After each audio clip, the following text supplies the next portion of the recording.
SFI Kodakara area സമ്മേളനം വെണ്ടൂരിൽ നടന്നു. SFI കേന്ദ്ര കമ്മിറ്റി അംഗം വി വിചിത്ര സമ്മേളനം ഉദ്ഘാടനം ചെയ്തു. SFI Kodakara area president Abid C Moideen അധ്യക്ഷത വഹിച്ചു. CPM Alagappa west local secretary Sojan Joseph, SFI ജില്ലാ സെക്രട്ടറി ജിഷ്ണു സത്യൻ, ജില്ലാ vice president Jishnu Dev, Kodakara area secretary KR Rahul എന്നിവർ പ്രസംഗിച്ചു. ഈ ഏരിയക്കകത്തുള്ള ഏറ്റവും ഉയർന്ന ഘടകത്തിന്റെ ഒരു സമ്മേളനത്തിനകത്താണ് നമ്മളൊക്കെ പങ്കെടുത്തുകൊണ്ടിരിക്കുന്നത്. അതായത് കൊടകര ഏരിയക്കകത്തുള്ള വിവിധ ലോക്കൽ യൂണിറ്റുകൾക്കകത്ത് നിന്നും വന്നിട്ടുള്ള തെരഞ്ഞെടുക്കപ്പെട്ട് വന്നിട്ടുള്ള ഏറ്റവും പ്രധാനപ്പെട്ട സഖാക്കളാണ് ഈ സമ്മേളനത്തിന്റെ ഭാഗമായിട്ടിരിക്കുന്നത്.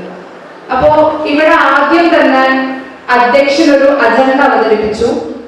ആ അജണ്ടയ്ക്കകത്ത് SFIയുടെ സമ്മേളനം നടക്കുന്നത് SFI എന്ന് പറയുന്ന വിദ്യാർത്ഥി പ്രസ്ഥാനം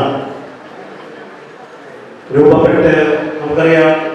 ASF എന്ന് പറയുന്ന all India federation students federation എന്ന് പറയുന്ന ASF എന്ന് പറയുന്ന സംഘടനയിൽ നിന്ന് ASF 1936 ഓഗസ്റ്റ് മാസത്തിൽ രൂപീകൃതമായതിനു ശേഷം പിന്നീട് ഇന്ത്യയുടെ വിദ്യാർത്ഥി